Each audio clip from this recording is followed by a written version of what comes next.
Hello, hello. We are live a little bit early today. It is Friday, June 9th, 2023, and we are here for the daily transmission. I have a yoga class at 9:15, and so or 9:30 maybe. I like getting there early. I can set the tone, read a little bit. So we're going to just do the transmish a little early. And this one is short and sweet, but powerful. So thank you for joining me. I really just want to share with you about this radical experience that I personally have had, and that I've seen like in ripple effects in all of my clients this week in my incubator. And so, how many people out there have ever felt like you are experiencing, right? You're like, are coming back to the same pattern. Maybe it is like an ex popping up. Maybe it is, recurring like panic attacks. Maybe it is a recurring like specific situation, right?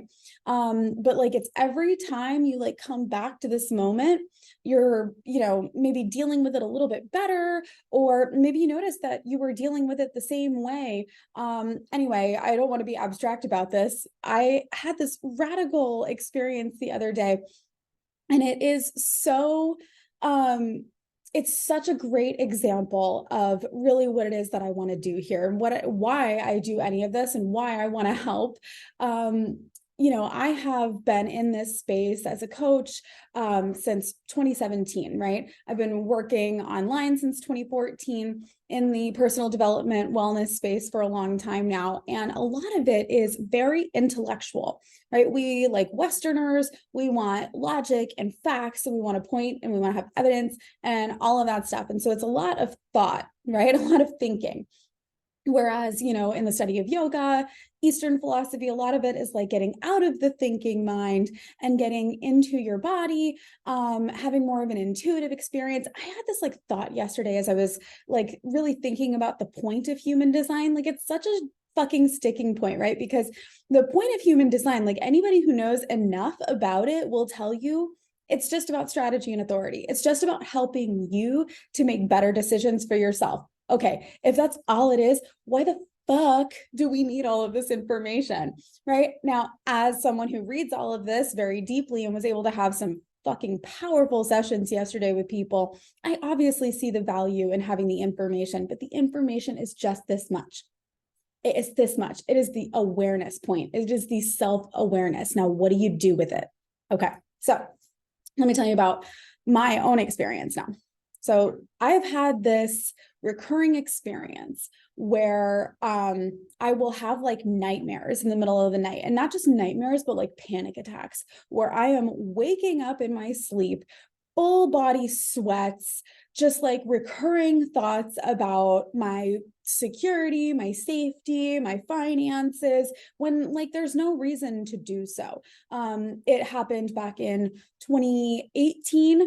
It happened in 2020. And what I noticed, reflecting on these times, is I would have a massive financial breakthrough like right after, or a massive shift in like professional responsibility right after.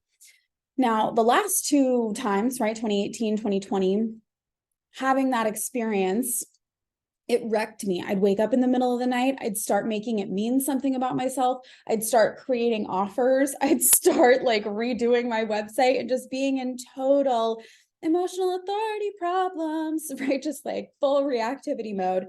And so this happened. This started happening the other night. It was, can't even tell you, Tuesday, Wednesday, having a nightmare, right? Or one of those things. And it's really feels like when I'm in the middle of like a restore class and I kind of like realized that I was in that like in between state, not quite asleep, but like not fully awake. And so I'm not like necessarily fully aware of all of the things that are happening around me. And I'm in that very relaxed place, right?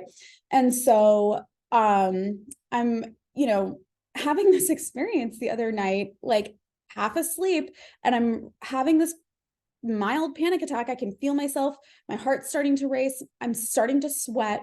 And in my half asleep mind, I file through all of my mantras and I find the Lakshmi mantra, which is about like cultivating a spirit of abundance and like calling in material abundance. And I just start Om Shri Mahalakshmi Namaha, Om Shri Mahalakshmi Namaha in my sleep and just mantra myself back to sleep. And that was it. And that was as dramatic as it got. That was how much I reacted to that moment, which is fucking ridiculous comparatively. And I just want to point out to you that it's not enough to just have the information of, oh, 54, 53, I want to grow. I have a lot of ambition, but I need room to expand. Like that only gives me this much, right? That gives me this much. What do I do with that? How do I actually cultivate core stability and resilience in my body so that if I have a panic attack or if I have whatever, if something happens, that I'm going to, be able to handle it. And not to say I don't subscribe to the belief that like, oh, like we're being tested, like the universe is testing you. But like, if I go back and I reflect on these 2 times in my life where I've had these panic attacks, I've had these panic attacks like that would wake me up, and that really it was like the following month I would have like a huge financial breakthrough. Both of those times I wasn't ready for it, like not energetically, right? I couldn't hold it. I could attract it, but I couldn't hold it. I was not in a space where I had any stability for that. And then, I found myself in a position where I was just like, whoop, this is way too much for me. Back up, back up, back up. Now, look at how I handled that. It's such a testament to, okay, yeah, no, I can handle this now. And I just want you to think about that. Okay. And not just think about it. I want you to do something about it. Okay. Because it's not enough to intellectualize ourselves and to think about it. We have to do something different. That's karma yoga. It is the path of service. It is the path of action, and it is action doing something differently, right? If we want to create change in our lives, if we want new things to occur, we're going to have to do something different than the way we did it before. And hear me when I say this, we can't just do something because we want something out of it. We got to do it because it is what we are supposed to do for ourselves, and then good things come. Or not, and you're just able to handle it. Fucking win-win. Okay, so that's Friday. I love y'all so much. We have Pluto going retrograde over the weekend. I talked about that yesterday. You can just go listen to that. Or, although, right? Trigger warning. I was like pretty fiery yesterday. I don't know what my deal was. But yeah, that's it for today. I graduate from yoga teacher training this weekend. Yes, I have already cried about it. I'm having a lot of feelings. Yeah, we'll be sharing more about that. Oof, nope. We're going now. Goodbye. Love you. Have a great weekend.